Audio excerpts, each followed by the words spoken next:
Boa noite, meus irmãos. Com muita alegria, com muita satisfação que estamos mais uma vez reunidos em nome do Mestre Jesus, dando continuidade aos trabalhos do Centro Espírita Capitão Vendramini, que nós agradecemos por nos dar essa oportunidade de, apesar de estarmos de quarentena, podermos manter esse contato.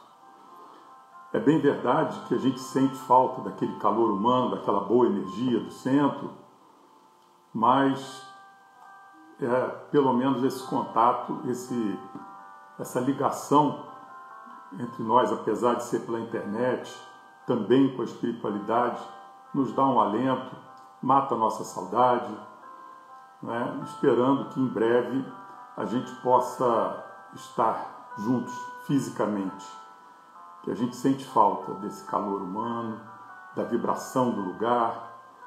A gente chega lá às vezes cansado, estressado da semana, num domingo, e parece que a gente sai dali revigorado, né? Parece não, a gente sai dali revigorado realmente, com a boa energia que ali a gente recebe, né? Bom, nós vamos, para iniciar, fazer uma pequena prece de abertura. Quem desejar, separa um copo d'água. Eu já separei o meu, porque lá no centro nós sempre bebemos a água fluidificada depois da palestra, né? E na prece nós vamos pedir para que essa nossa água também seja fluidificada, se transformando num remédio para nós. Então a minha água já está aqui. Meus queridos irmãos, vamos elevando nossos pensamentos ao mundo espiritual de luz. Quem desejar, feche seus olhos. Deus Pai, Mestre Jesus, Dr. Bezerra de Menezes, mentor da nossa casa, obrigado por mais essa oportunidade de nos reunirmos em nome do Mestre Jesus, a fim de mantermos o nosso hábito de aos domingos estarmos reunidos. Agradecemos pelo apoio que vocês nos dão, pedimos intuição, pedimos proteção para todos nós, pedimos pela nossa água que ela se transforme em remédio para nossos males físicos e espirituais, e pedimos, acima de tudo, conforto, alento para todos os nossos irmãos sofredores, que de alguma forma, durante esse nosso contato com as boas energias enviadas por vocês, possa atingir os nossos irmãos que mais necessitam. Que assim seja, graças a Deus.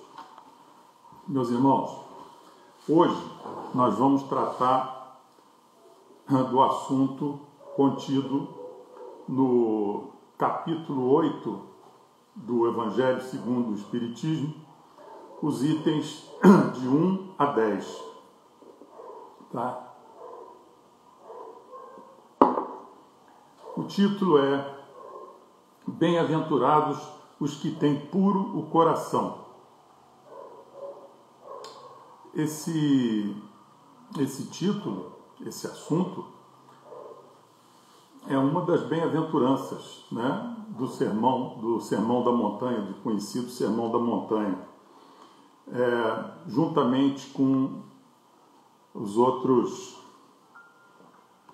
outras bem-aventuranças, que são: felizes os pobres de espírito, porque deles é o reino dos céus; felizes os mansos, porque herdarão a terra; felizes os aflitos, porque serão consolados; felizes os que têm fome e sede de justiça, porque serão saciados; felizes os misericordiosos, porque alcançarão misericórdia; felizes os puros de coração, porque verão a Deus; felizes os que promovem a paz, porque verão a Deus; felizes os que promovem a paz, porque serão chamados filhos de Deus; felizes os que são perseguidos por causa da justiça, porque deles é o reino dos céus. Nós vamos então tratar hoje dessa bem-aventurança felizes, bem-aventurados que têm puro coração. A gente fala felizes porque bem-aventurados quer dizer felizes, né? Felizes os que têm puro coração. Nós vamos tratar então do item 1 ao item 10. O item vai ter um título, um subtítulo: Deixai vir a mim as criancinhas. Tá? Esse subtítulo ele vai do número 1 ao número 4.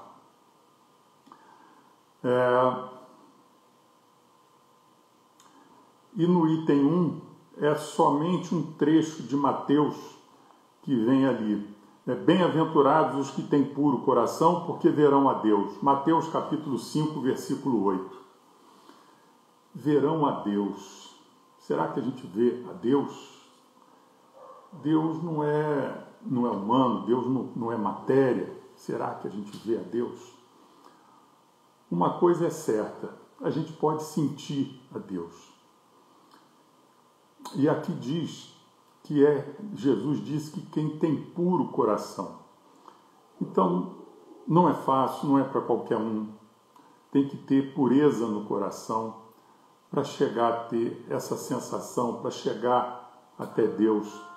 Tem que ter humildade. E eu me lembrei, quando eu estava aqui me preparando para conversar com vocês a respeito desse título, eu me lembrei de uma historinha que o ex-frei Leonardo Boff contou a respeito da mãe dele.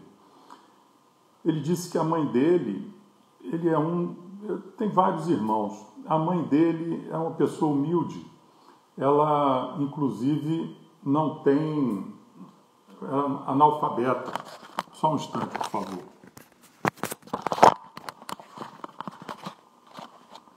Ela é analfabeta, não sei se ainda é viva. Tem tempo que eu vi que eu escutei essa história do frei Leonardo Boff. E ele conta o seguinte, que a mãe dele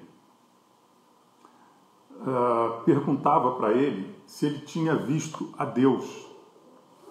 E ele disse: mãe, não se vê Deus.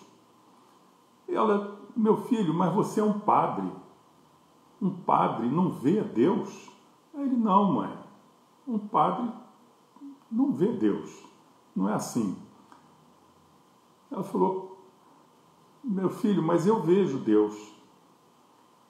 Todo final de tarde, ela já viúva, todo final de tarde, quando eu chego na janela e vejo o anoitecer, eu vejo o seu pai passando no céu, atrás de Deus, com seu manto azul.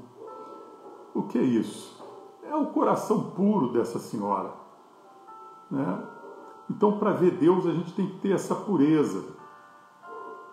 Ela, inclusive, se negava a se alfabetizar, né? Leonardo Boff teve uma oportunidade, já há muitos anos atrás, enquanto ele ainda era frei, visitou o Papa e lá pediu para o Papa benzer um caderno e uma caneta, e chegou e entregou para a mãe, pedindo para ela iniciar seu aprendizado, né, de escrita, porque aquilo ali tinha sido abençoado pelo Papa. Ela disse: não, meu filho, eu tenho vocês, meus filhos todos são formados, eu não preciso disso. Uma pessoa extremamente humilde, mas que tinha essa pureza no coração e era capaz de sentir Deus. Muito bonito, né? Bom, o item 2 é um trecho de Marcos, capítulo 10, versículo de 13 a 16, que ele diz o seguinte, que Jesus falou: deixai que venham a mim as criancinhas e não as impeçais, porquanto o reino dos céus é para os que lhes assemelham. Digo-vos, em verdade, que aquele que não receber o reino de Deus como uma criança, nele não entrará. E depois de as abraçar, abençoou-as, impondo-lhes as mãos. Olha o sentido amplo dessa palavra de Jesus? Bom, sempre a palavra de Jesus teve um sentido amplo, né? Sempre que a gente se debruça em cima de um texto dito por Jesus, nos passado pelos seus evangelhos, dos seus evangelistas, a gente percebe a profundidade deles.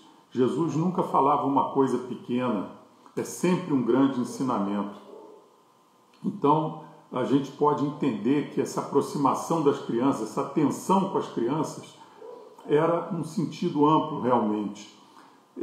Jesus queria falar para a gente da sua importância para o futuro, de dar atenção para as crianças, investir nelas, educar as crianças, tratá-las com amor, para que elas florescessem, para que elas crescessem nesse ambiente de amor, instruídas, dando atenção e instrução para elas, né? Porque elas são o futuro, sempre foi assim.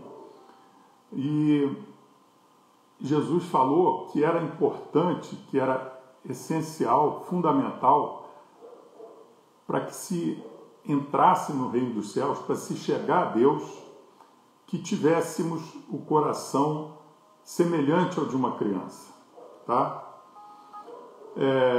Aí vamos no item 3 já, ali no nosso evangelho, está escrito que a pureza do coração, Jesus disse dessa importância da pureza do coração, né?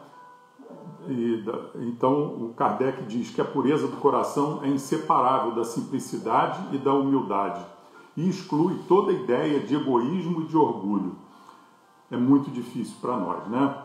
Porque nós ainda estamos aí na batalha de trabalhar esses nossos vícios, essas nossas falhas, né? Como o egoísmo e o orgulho que nós temos ainda. E por isso estamos vivendo num planeta de provas e expiações, porque temos que trabalhar isso daí, que é o grande mal da humanidade, né? É o que atrapalha a nossa evolução, é o nosso egoísmo, o nosso orgulho. Daí resultam todos os outros vícios, todos os outros defeitos.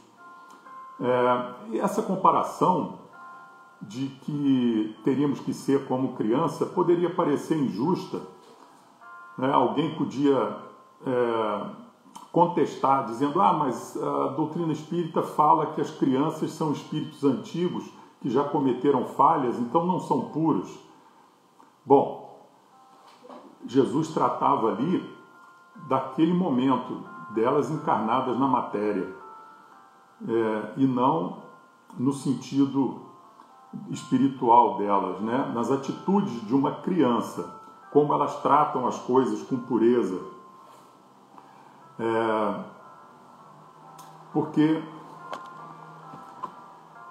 Porque um espírito, quando ele está para reencarnar, ele começa a ter um adormecimento, vamos dizer. Ele começa a entrar numa perturbação, num estado de perturbação, e sua mente vai se apagando, se preparando para essa encarnação.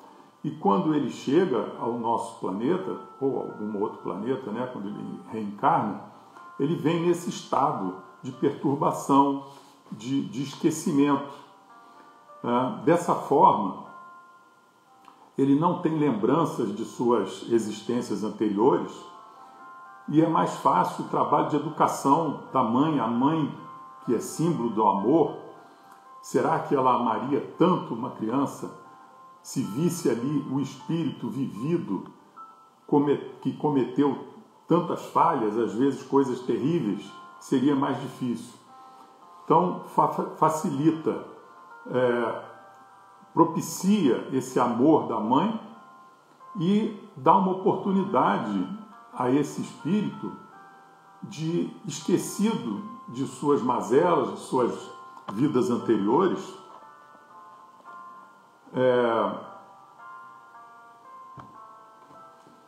só um minutinho, por favor.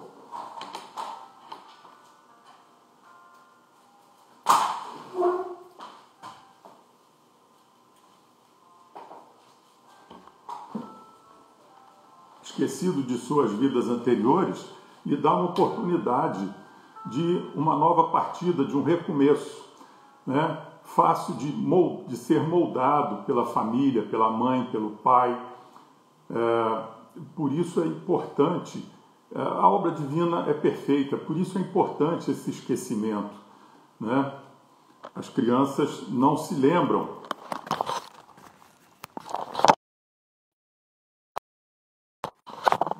As crianças não se lembram de sua vida anterior, facilitando o trabalho da sua evolução e também o trabalho de educação, o trabalho dos pais.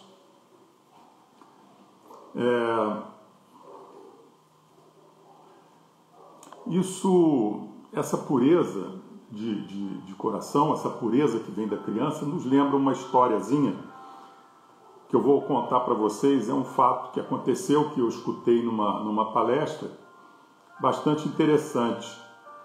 O palestrante contou uma história que aconteceu com uma amiga dele, que tinha 2 filhos, Bernardo e Bianca, e em Belo Horizonte que eles moram, e de uma família espírita, e eles frequentavam um catecismo. E lá eles usavam bonecos, porque as crianças eram pequenas. Bernardo tinha em torno de 6 anos, então tinha bonecos que representavam Jesus e os seus apóstolos. E uma vez por semana era sorteado alguém para ficar com Jesus e passava a semana com esse boneco, com Jesus, e a criança tratava de Jesus durante aquela semana.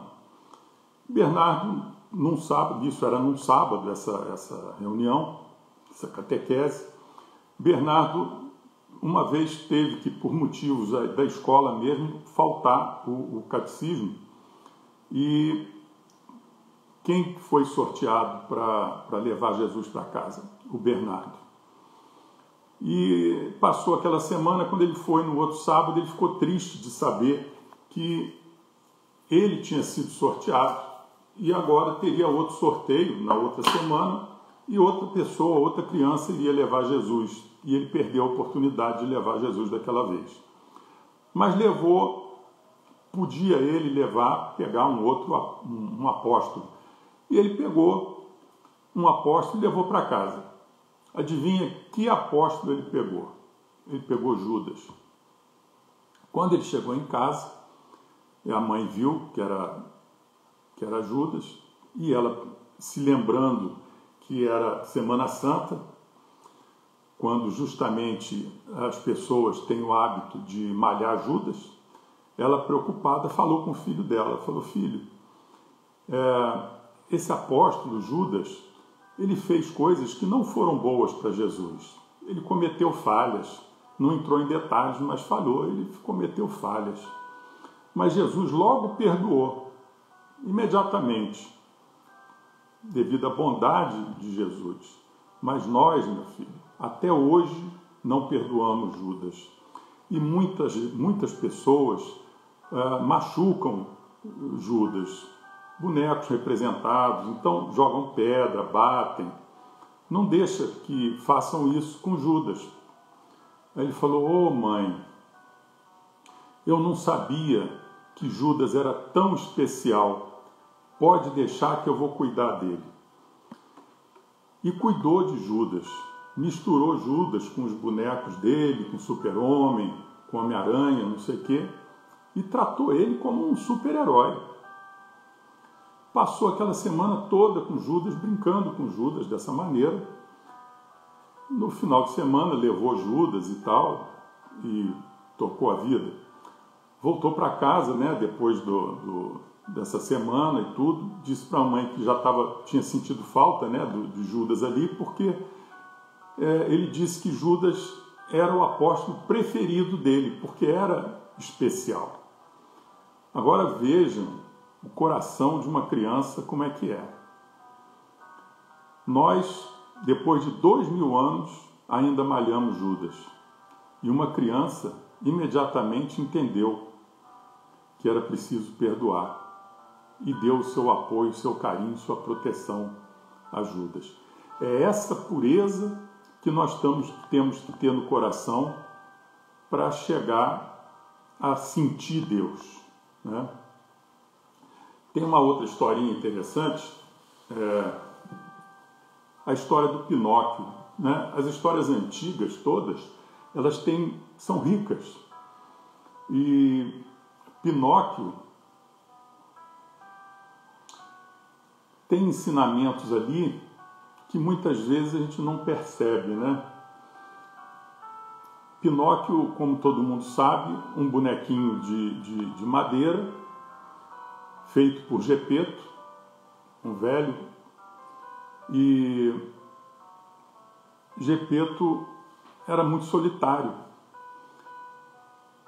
E numa prece pediu que ele tivesse uma companhia, alguém para conversar com ele, alguém para viver com ele.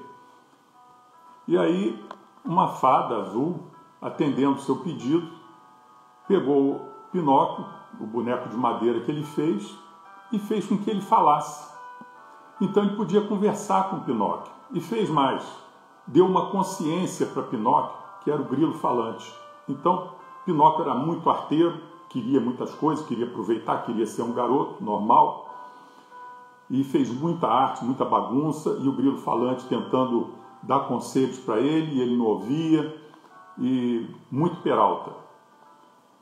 E sumiu de casa, teve um período que virou um burro, porque queria comer demais, não sei o quê. E um dia sumiu de casa, Gepeto procurando ele, acabou que nessa procura foi engolido por uma baleia. Engraçado que a gente só lembra de Pinóquio falando mentira e o nariz crescendo, né? Essa é a lembrança que a gente tem de Pinóquio. Mas quando Gepeto sumiu, aí Pinóquio procurou por Gepeto também e acabou sendo engolido pela mesma baleia. E lá dentro dessa baleia, nesse encontro, Pinóquio percebeu como ele amava o pai, como ele amava Gepeto. E houve uma transformação no Pinóquio. Ele passou a sentir, a amar como uma pessoa. Aí aparece a fada e diz, a partir de agora você vai ser uma criança de verdade, porque você adquiriu os sentimentos necessários. O seu coração agora vai ser de verdade, devido à pureza e à nobreza dos seus sentimentos. Foi uma mudança grande de Pinóquio e ele então virou uma criança. Uma história com muito ensinamento. E é essa pureza que ele adquiriu que nós temos que adquirir também. Nós temos que entrar no interior da nossa baleia, analisar, avaliar, como nos ensina a doutrina espírita, avaliar nossos atos, olhai e vigiai, orai e vigiai, e a gente realizar essa transformação, essa reforma íntima, representada aí nessa história pela mudança do Pinóquio. Nós precisamos atingir esse coração humano que Pinóquio conquistou. Humano nós somos, mas no sentido material, né? Mas nós precisamos ser humanos no sentido de fraternidade, de amor. Que a gente possa entrar no interior da nossa baleia, nos avaliar, fazer nosso exame de consciência e promovermos a mudança necessária para que a gente possa nos aproximar de Deus, nosso Pai.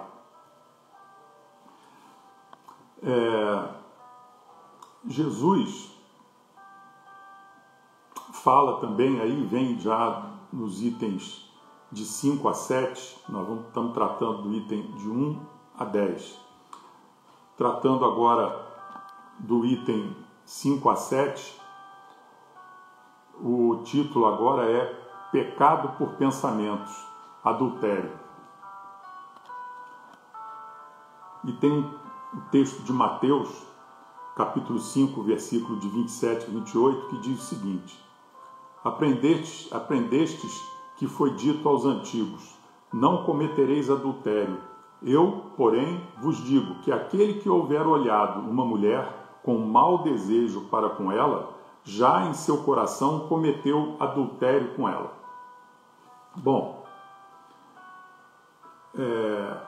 já no item 6, há comentários a respeito desse texto. A palavra adultério aí não serve, não deve absolutamente ser entendida aqui no sentido literal, somente, né? Adultério aí quer dizer o mal. A gente ter pensamentos maus. A verdadeira pureza não está somente nos atos, está também no pensamento, porquanto aquele que tem puro o coração nem sequer pensa no mal. Foi o que Jesus quis dizer. Ele condena o pecado, mesmo em pensamento, porque é sinal de impureza. Já no item 7, está escrito assim: esse princípio suscita naturalmente a seguinte questão: sofrem-se as consequências de um pensamento mau, embora nenhum efeito produza? Bom, aí tem algumas situações para a gente avaliar, né? Para a gente responder a isso. Tem uma situação que está fora, que é o espírito puro, porque ele nem pensa em maldade, ele já está livre disso, né? Aquela mãe do Frei Leonardo Boff, ela já está numa situação, certamente não passa maldade pela cabeça dela. Uma criancinha pequena aí, de 5 anos, não passa maldade na cabeça dela, né? É essa pureza que nós precisamos adquirir, para não chegar nem a ter o pensamento de maldade. Agora, tem uma segunda situação, que é, infelizmente, a situação de nós todos. Não sei se é infelizmente também, porque é um processo natural da nossa evolução. Deus, quando nos criou, quis que nós passássemos por isso, para que a gente possa se forjar um espírito puro, forte, nós conquistarmos. Então, a segunda situação é uma pessoa que tem pensamentos, passa pensamentos maldosos, mas que essa pessoa está dedicada a evoluir, dedicada a melhorar, está se trabalhando e domina esse pensamento maldoso, né? Então essa situação é a nossa e assim devemos agir. O pensamento pode vir, mas nós não vamos nos entregar a ele. Aí há um grande mérito. E tem o último caso, que é o negligente, que não está nem aí, não está pensando na sua evolução, não está pensando na espiritualidade, não quer nem saber, né? Bom, depois que você resiste a esses pensamentos maldosos, há um prazer nisso. Você vai se sentir mais forte e contente com a sua vitória, né? O seu esforço valeu a pena, você resistiu. Que a gente possa ser uma pessoa assim, não é? Não ceder aos pensamentos maldosos que certamente, vez por outra, ocupam nossa mente. Aliás, vamos ocupar a nossa mente com coisas boas, não dando chance para que esses pensamentos venham, não é verdade? Num trabalho, quem já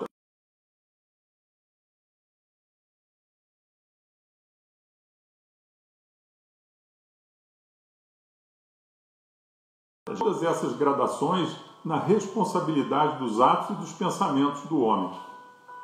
Então, Deus nos entende, porque Ele, como eu disse, nos criou simples e ignorantes, sabendo que nós íamos passar por essa fase de luta, de nos forjarmos, né? Que nós iríamos cair, mas sempre nos deu recursos para que nos erguêssemos.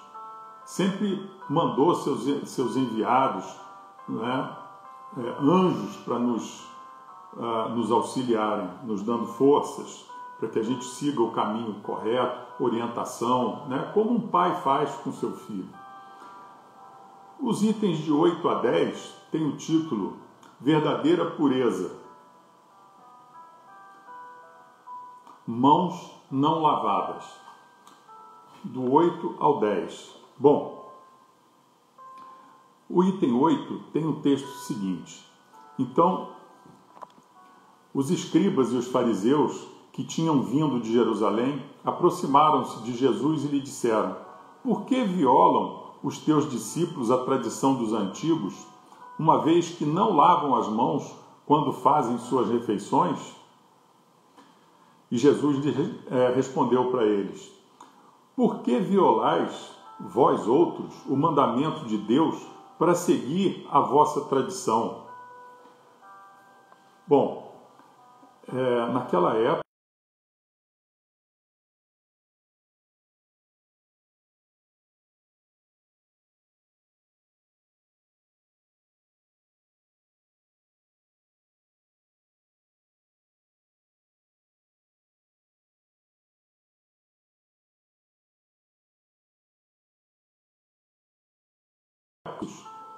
para uma população muito ainda primitiva, ainda muito rude, precisava de...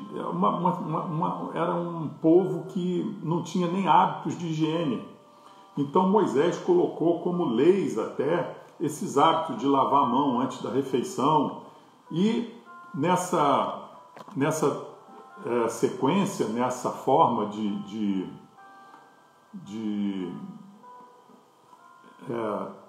seguir as tradições,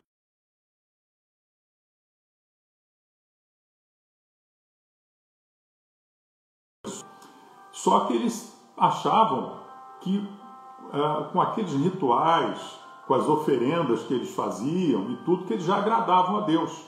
Então Jesus questiona eles porque os mandamentos de Deus, né, não matar, honrar pai e mãe, eles deixavam isso de lado, porque eles achavam que, seguindo aquelas regras cotidianas, né, os rituais, que já estaria tudo resolvido, que estariam perdoados. E Jesus veio para mudar isso. Jesus veio para mostrar que a coisa não é assim, que o mais importante são os sentimentos, são as atitudes para com o próximo, o amor. Então, e Jesus disse que não é o que entra na boca que macula o homem, o que sai da boca do homem é que o macula. O que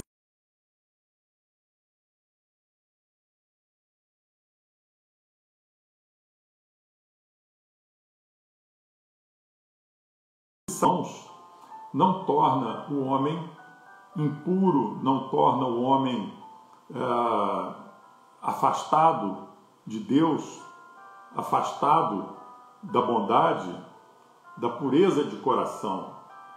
Jesus veio mostrar a importância do outro lado, né? Não veio desaconselhar lavar as mãos. Ele veio dizer que a coisa mais importante: continua lavando a sua mão, né?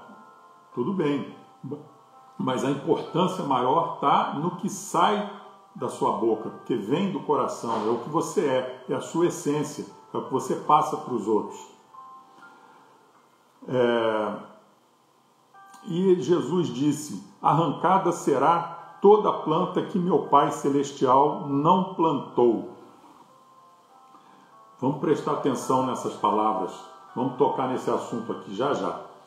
E enquanto Jesus falava, um fariseu lhe pediu que fosse jantar em sua companhia. E Jesus foi. Jesus não recusava convites de conversa, de dar atenção para as pessoas, de forma alguma. Jesus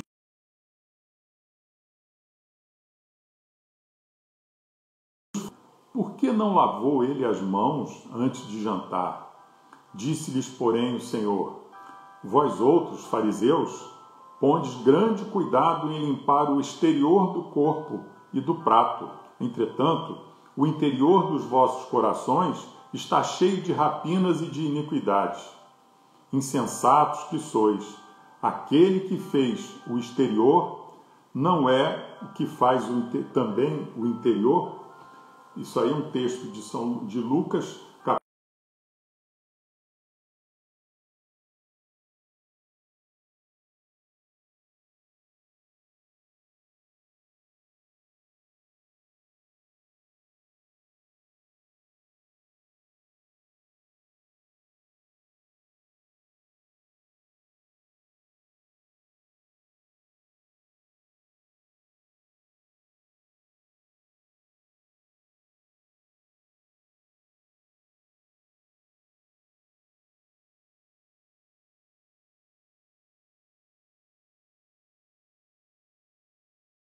estudar, então a tradição era passada oralmente, né? Os salmos eram cantados para eles poderem guardar a letra, a música, para passar adiante os ensinamentos. E essa tradição de mosaica era passada de pai para filho, mas especialmente esses hábitos de oferendas, de lavar as mãos. Não existia uma orientação a respeito do seu coração, ainda tinha aquele resquício de olho por olho, dente por dente.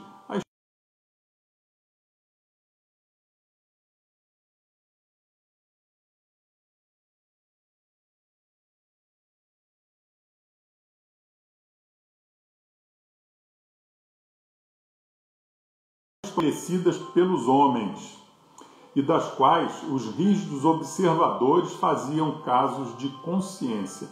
Então sempre tinha o sinédrio, né, na época, que vigiava religiosamente, politicamente, o povo judeu, e eram super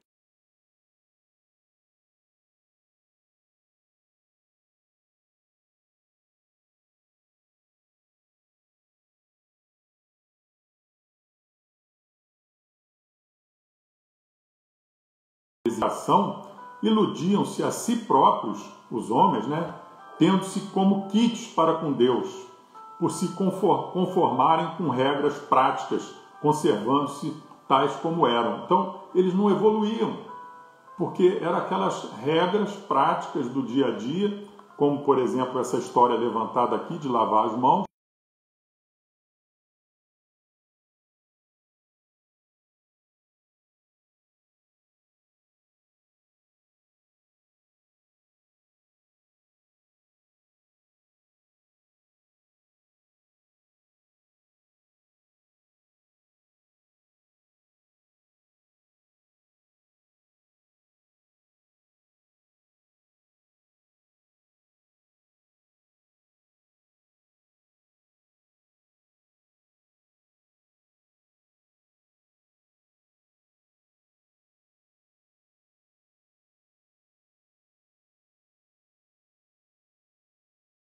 Foi difícil para eles entenderem, porque é uma tradição milenar que eles vinham seguindo.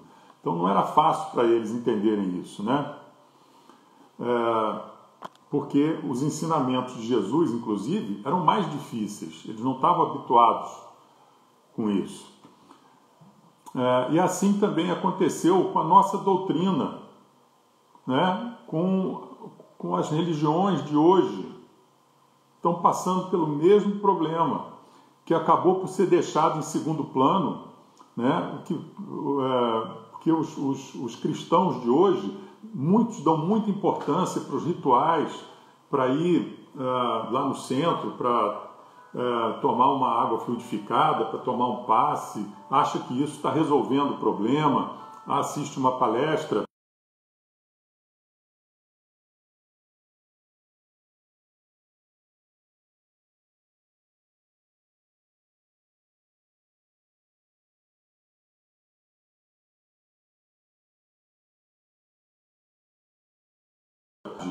Numa boa religião, qual é o acontecimento importante?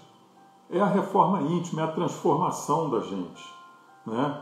E para essa transformação não basta essas atitudes só de um auxílio para um, para outro, porque muitas vezes sai dali, faz isso, acha que está quite e comete atos reprováveis. E acha que está sendo perdoado a seguir, faz uma coisa, trata mal uma pessoa, usa de uma pessoa para conseguir alguma coisa de forma ilegal, mas depois vai no centro, faz uma doação, faz uma coisa, Deus perdoa. Não é assim, né? Então, o texto que está aqui é assim. Assim também aconteceu com a doutrina moral do Cristo, que acabou por ser deixada em segundo plano, o que faz que muitos cristãos, à semelhança dos antigos judeus, creiam que a sua salvação está mais assegurada pelas práticas exteriores do que pelas da moral. É a esses acréscimos que os homens fizeram à lei de Deus que Jesus se refere quando diz: toda planta que meu Pai não plantou será arrancada pela raiz. Então, aí que eu disse que a gente ia voltar a esse assunto.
Que a gente possa, pelo menos, nos esforçarmos para conquistar isso daí, para conquistar essa pureza, transformar nosso coração, para que a gente possa um dia sentir Deus também, perceber Deus.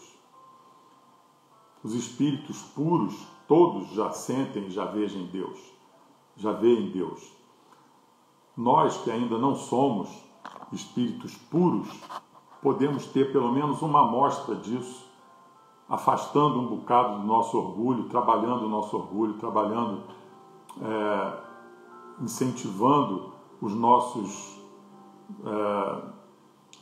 as nossas qualidades, né? E combatendo as nossas fraquezas, combatendo os nossos vícios. Muito obrigado, meus irmãos, então, pelo trabalho de hoje. É um trecho do Evangelho muito importante, um alerta muito grande para nós, e foi muito rico para mim ter mais esse contato com esse trecho do Evangelho. É sempre bom a gente rever ensinamentos tão importantes para nós, né? Vamos fazer agora então uma prece para encerrar a nossa conversa de hoje. Vamos elevar nossos pensamentos ao mundo espiritual de luz, nos dirigirmos então a Deus Pai, ao Mestre Jesus, a Dr. Bezerra de Menezes, agradecendo pelo nosso contato, pelo nosso convívio, agradecendo a assistência e a proteção que eles nos dão, agradecendo também de forma muito especial pelo tratamento da nossa água, fazendo com que ela se transforme num remédio para nós, para nossos males físicos, para nossos males espirituais, Então, obrigado, espiritualidade amiga, espiritualidade de luz, nossos guias espirituais, especialmente a Deus Pai. Muito obrigado. Meus irmãos, até uma próxima e esperamos que em breve possa ser pessoalmente, que logo passe esse período um pouco frio desse contato que está sendo tão importante, mas que a gente sente falta do calor humano, não é verdade? Fiquem todos com Deus, que Ele abençoe a todos nós. Uma boa noite.